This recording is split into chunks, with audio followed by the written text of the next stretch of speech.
Police बंदोबस्तात मी पैसे वाटणार अशा आशयाची एक ऑडिओ क्लिप व्हायरल झाली। मात्र या क्लिपशी माझा संबंध नसल्याचा दावा भाजप आमदार नारायण कुचे यांनी केलाय। पाहूया हा रिपोर्ट। आता मी एक पीआयची गाडी मागितली, 7-8 पोलीस बंदोबस्तात पैसे वाटत होते। यंदाच्या पालिका आणि महापालिका निवडणुकीत पैशांचा इतका महापूर आला की निकाल लागून सुद्धा पैसे वाटण्याचे किस्से थांबलेले नाहीत।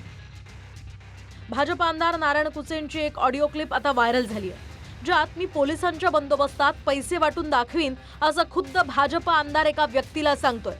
एका स्थानिक व्यक्तीनं दिवसा पैसे वाटू नका म्हणून आमदारांना फोन केला होता। त्यापुढे काय संभाषण झालं ते ऐका। हा बोल कुठे साहेब, थोडासा हे पडू द्या ना, अंधार पडू द्या ना। सगळे लोक घरात पुढे पैसे वाटत असते, गोर गरीब लोकांना नोटा चांगले दिसल्या पाहिजे। अहो कुठे साहेब, एक मिनिट ऐकून घ्या। सगळीकडे चर्चा चालू आहे म्हणून म्हणलो मी तुम्हाला। अंधारात न खेळणे जमत, अंधारात जरा उजाडत होऊन जाऊन दे। अरे उजेडात नका करू तुम्ही आडीला पलीतून चालू आहे।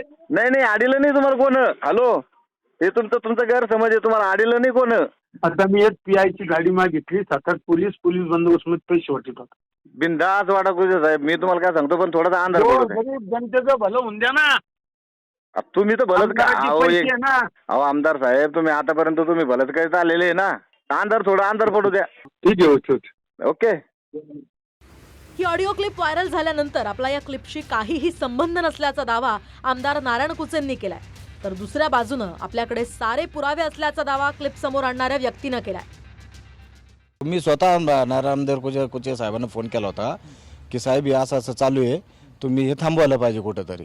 तर माझी एकच इच्छा आहे की बाबा, जर आमदार नारायण कुचे साहेबाची बहीण जर या वार्ड प्रभाग 24 मध्ये उभं होती, त्यांची जर प्रतिष्ठा निलीम होती, म्हणजे चांगली होती, तर त्यांना हे पैसे वगैरे वाटण्याचा काही वेळच आलेली नाही पाहिजे होती। 100% ऑडिओ क्लिप मी ऐकली। तिचा आणि माझा काही संबंध नाही। ती तोडफोड करून मला ऑडिओ क्लिप तयार केली आणि मला बदनाम करण्याचा पूर्णपणे प्रयत्न चालू आहे। गेल्या 16 तारखेला निकाल लागल्यापासून आजपर्यंत कोणी वाटेल ते आरोप विरोधी पक्ष करतोय, कारण की त्यांना प्रभाग क्रमांक 24ची निवडणूक ही खूप जिव्हाळी लागली। छत्रपती संभाजीनगर महापालिकेच्या प्रभाग क्रमांक 24 मध्ये भाजप आमदार नारायण कुचे यांच्या बहीण निवडणुकीच्या रिंगणात होत्या। त्यांच्यासाठी आमदारांनी पैसे वाटल्याचाही आरोप आहे। विशेष म्हणजे याच प्रभागात निकाल चुकीचा लागला म्हणत अनेक लोक रस्त्यावर उतरले होते। त्यानंतर आता थेट पैसे वाटपाची ही क्लिप व्हायरल झाल्यामुळे स्थानिकांच्या आरोपांना बळ मिळालंय। निवडणूक आयोग काही कारवाई करणार का? या आधीच्या प्रकरणामध्ये किती जणांवर कारवाई झाली याची उत्तरं अद्यापही मिळालेली नाहीत। सर्रास पैसे वाटप चालू आहे। आम्ही ऑडिओ क्लिप असेल, व्हिडिओ शूटिंग असतील, पैसे वाटताना अनेक वेळा आम्ही सोशल मीडियाच्या माध्यमातून पोलिसांना आम्ही कळवलं होतं। सुरुवातीपासूनच त्यांचा हा डाव चालू होता की काय झालं, त्यांनी आत्ता मागं सांगताना सांगितलं की आम्हाला जनाधार मिळाला, तर मग तुम्ही पैसे काय वाटले, बोगस मतदान का केलं, आंबड जालन्याहून तुम्ही मतदान का आणलं।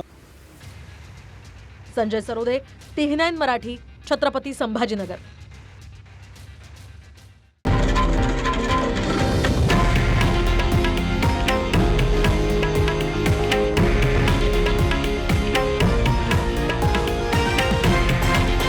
हे आहे देशातील नंबर 1 न्यूज नेटवर्क आणि आपण पाहत आहात TV9 मराठी, एकमेव।